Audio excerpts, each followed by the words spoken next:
nuevamente. En esta segunda parte vamos a hablar de una vez que tengamos la tabla lista, el boceto listo al tamaño real, qué es lo que vamos a hacer a continuación entonces para pasarlo a la tabla. Entonces lo que vamos a hacer, ya sea que ustedes se tengan la suficiente confianza de pasar el boceto a ojo, o sea, observando, lo pueden hacer, pueden simplemente con el lápiz, pues ustedes empiezan a pasar el boceto. Eso sí, es importante que el boceto lo tengan al tamaño real para que aquí ya hayan ustedes corregido los detalles o todas estas cosas. De pronto tener muy presente que no nos queden, por ejemplo, las tipografías pegadas de los bordes, pues si eso no es lo que se está buscando, o de pronto que nos sobre espacio donde no debería ir. Todos esos detalles los podemos corregir sobre el boceto a tamaño real, porque muchas veces hacemos el boceto en un cuaderno o en una hoja que no tiene el tamaño real, y cuando lo vamos a pasar nos damos cuenta que el formato no nos corresponde. Entonces es supremamente importante que ustedes tengan listo y corregido el boceto a tamaño real antes de pasarlo. Si lo pueden pasar directamente viendo, si tienen la experiencia y si se creen, digamos, capaces de hacerlo así, está bien. En el caso, por ejemplo, que, no sé, yo estoy trazando un círculo y me equivoco, pues entonces no voy a borrar porque me va a manchar la tabla, sino que con la misma lija lo que puedo hacer es ayudarme para borrar un poco, porque a veces los borradores manchan, y esas manchas, si yo voy a poner acá un color blanco, pues luego me va a afectar. También otra cosa que pueden hacer es con el limpiatipos recoger un poco. Esta técnica de la lija también me sirve cuando he empezado a pintar y de pronto me he salido o he pintado algo que no quería. Entonces la tabla lo que nos permite es lijar y corregir, volver a pintar, lo que no podríamos hacer tan fácilmente de pronto en un cartón. Por eso les decía que esta técnica pues es mucho más amigable sobre todo cuando estamos comenzando. Otra opción para pasarlo es el papel que les había sugerido. Este es como un papel calcante, ¿cierto? Este se utiliza mucho para moldes de modistería. Creo que en algunas partes lo conocen como papel Onyx, pero no sé, porque lo he pedido en algunas papelerías y bueno, y me han dado otro tipo de papel. Pero pues es muy fácil identificarlo. Ustedes, como se pueden dar cuenta, por un lado es blanco, por el otro lado puede ser amarillo o azul. Por lo general vienen esos dos colores. Yo prefiero el amarillo porque el azul muchas veces ensucia mucho, y si yo voy a trabajar con blanco o con amarillo sobre la tabla, luego voy a ver los bordes allí. Entonces les recomiendo que si lo van a conseguir, utilicen el amarillo.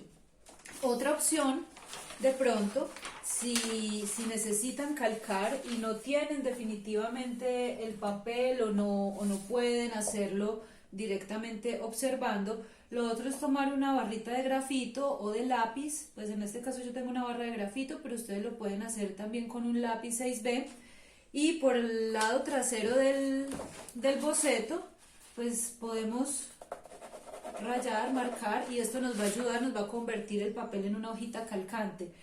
Sobre todo lo importante en este aspecto es que ustedes en ningún momento vayan a marcar de más la tabla. O sea, no vayan a trabajar con un 6B, recuerden trabajar con un 2H. Si van a calcar, entonces tratar que sea con el amarillo, tratar que ese boceto que ustedes van a pasar a la tabla sea lo más claro posible. Claro en ambos sentidos, claro que se entienda y claro que sea, digamos, que no sea muy oscura la línea, porque la línea oscura luego se va a transparentar con los acrílicos claros. Digamos, si yo pongo un color como este o un amarillo, también dependiendo de la calidad del acrílico o el vinilo que yo voy a utilizar, pues va a tener sus inconvenientes allí, se va de pronto a ver la línea o no me va a permitir. Recuerden que en el caso de equivocarme es importante que borren o lijen antes de poner el vinilo.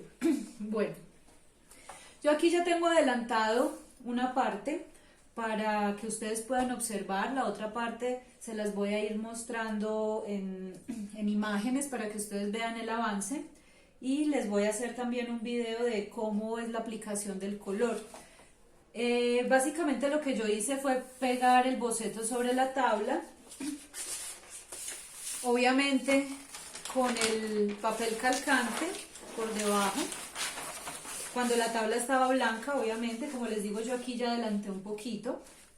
Entonces pongo el papel, lo fijo para que no se me vaya a mover, y con un lapicero o con un lápiz, con lo que ustedes tengan. Yo en este caso lo hice con 2 lapiceros para no confundir unas líneas con otras, lo hice con 2 colores que me ayudaran a distinguir ciertas cosas, pero lo pueden hacer con un lápiz, con un lapicero.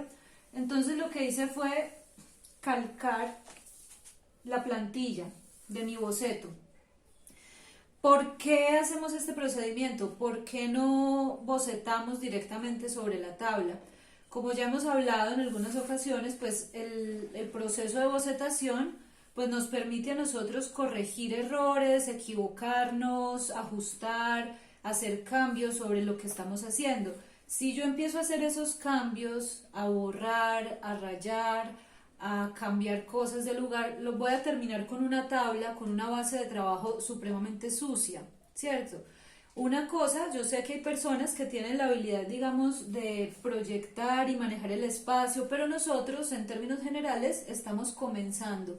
Y en ese proceso de comenzar, pues nos vamos a equivocar muchas veces. Entonces, para evitar que nuestra tabla se ensucie, por eso hacemos este proceso, para llegar a este punto con una tabla limpia, con un boceto claro, con un boceto preciso, donde ya no tengamos que borrar ni corregir, ni que nos haya quedado nada por fuera, ni donde no debe ir. Entonces en este punto ya tenemos que tener nuestro boceto pasado y absolutamente limpio. Una vez que yo tengo mi boceto, aquí les voy a mostrar cómo quedó. Aquí ustedes pueden ver parte del boceto como tal. Yo creo que esto ya lo puedo retirar porque ya terminé de hacer mi boceto y comencé a aplicar color. Aquí les dejé una parte para que ustedes puedan ver la tabla blanca, cómo iba la línea amarilla del boceto que calqué, y luego empecé de atrás hacia adelante, o sea, empecé con el fondo, empecé a agregar capas. Ustedes se pueden dar cuenta que esta pintura, por ejemplo, sobre ese fondo café, pues necesita más capas para que quede totalmente rojo. Lo que nosotros estamos buscando, por ejemplo, en el caso de la M, yo ya casi obtengo un color absolutamente compacto, un color saturado, un color denso, donde yo no alcance a ver las transparencias del fondo. Si pueden ver acá también, aquí se me ensució un poquito ahí haciendo la demostración del boceto, pero si ustedes pueden ver, el fondo es totalmente compacto, o sea, no se transparenta la tabla, no se ven los brochazos. Eso es lo que estamos buscando, a diferencia de acá, porque en esta parte yo apenas he aplicado 1 o 2 capas. Yo debo aplicar las capas suficientes para que los colores sean compactos, para que no vea yo los brochazos o las transparencias. Vamos a tratar de trabajar con colores planos, porque la técnica, pues digamos que en un principio, como nosotros estamos apenas conociendo la técnica, pues se maneja mucho mejor con los colores sólidos. Podemos hacer gradaciones, podemos hacer texturas, pero no lo recomiendo por ahora. Por el momento nos vamos a quedar con colores sólidos. Eso ya lo vamos a mirar cuando estemos corrigiendo, cuando estemos socializando las propuestas. Miraremos entonces esa parte sobre la técnica, si hay alguien que de pronto dentro de su propuesta tenga una gradación o algún tipo de textura, pues miraremos cómo lo podemos trabajar para que no se nos vaya digamos, a complicar o no nos vaya a perjudicar la estética del trabajo. Bueno, entonces hasta el momento este es el segundo tutorial. Ya en uno posterior les voy a mostrar cómo aplicar el color, cómo sería la técnica y finalmente cómo sería el resultado final. Bueno chicos, nos vemos entonces en el siguiente video. Muchas gracias.